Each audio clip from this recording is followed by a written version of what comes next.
کسی کے منہ پر بے عزتی کرنا اسے قتل کر دینے کے برابر ہے۔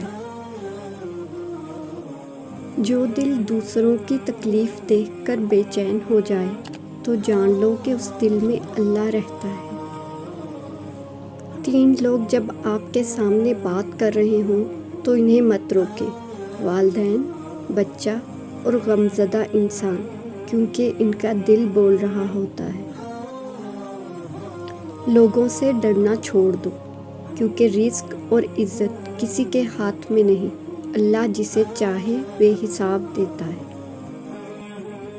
اپنے دن کا آغاز صدقہ دینے سے شروع کرو، اس دن تمہاری کوئی دعا رد نہیں کی جائے گی۔ اللہ کے ساتھ زندگی زیادہ خوبصورت ہے۔ قرآن پاک کو چومنے کا اپنا ہی مزہ ہے، ایک سکون سا اتر جاتا ہے سانسوں میں۔ قرآن پاک وہ نور ہے جو زندگی کے اندھیروں میں روشنی دکھاتا ہے۔ صبر کا سلیقہ نہیں مجھے یا رب، میرا دل اپنی رضا میں راضی کر دے۔ تمہاری مشکل آسمان جتنی بڑی کیوں نہ ہو، اگر تمہارا یقین اللہ پر ہے تو کوئی تمہیں ہرا نہیں سکتا۔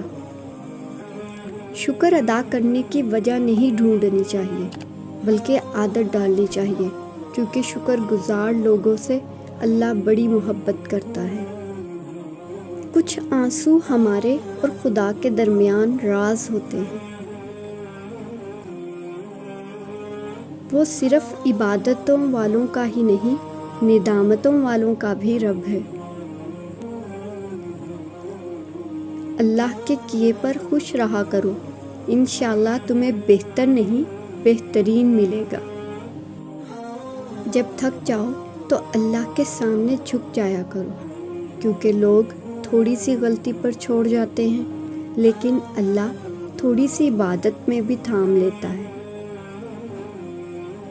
اللہ سے بات کرنے کے لیے الفاظ کو ترتیب نہیں دینی پڑتی۔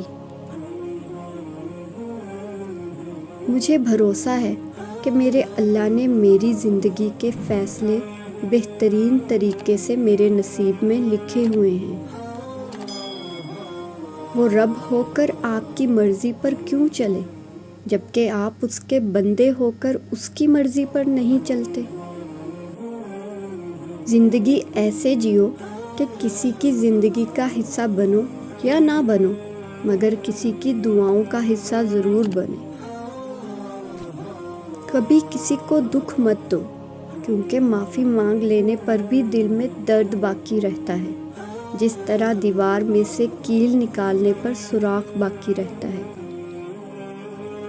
بس تھوڑا اور صبر، پھر اللہ کن کہہ دے گا، اور فیکن کا نظارہ تمہارے سارے غم دور کر دے گا۔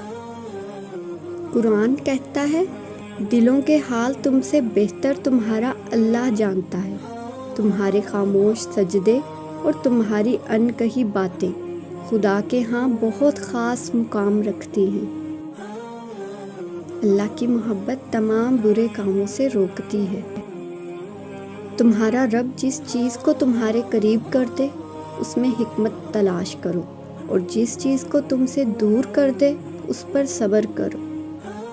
یوسف علیہ السلام جانتے تھے سارے دروازے بند ہیں، پھر بھی بند دروازے کی طرف دوڑ پڑے تھے، اور خدا نے ایک ایک کر کے سارے دروازے کھول دیے۔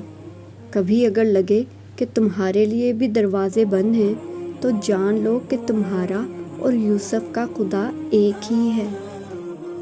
ایمان اور عشق کا ایک ہی کلمہ ہے، وحدہ لا شریک لہ، شرک دونوں میں ہی حرام ہے۔ نشان سجدہ سجا کر بہت غرور نہ کر، وہ نیتوں سے نتیجے نکال لیتا ہے۔ زمین والوں کی وکالت نہیں چلتی جب کوئی فیصلہ آسمان سے اترتا ہے۔ لوگ 1000 منتوں کے بعد بھی نہیں مانتے، اور میرا رب ایک سجدے میں مان جاتا ہے۔ تمہیں پتہ ہے جب بات ناممکنات پر آ کر رک جاتی ہے تب میرا رب کہتا ہے ان اللہ علی کل شیء قدیر، یا اللہ تو رات کو جس طرح دن میں بدلتا ہے اسی طرح ہماری پریشانیوں کو آسانیوں میں بدل دے۔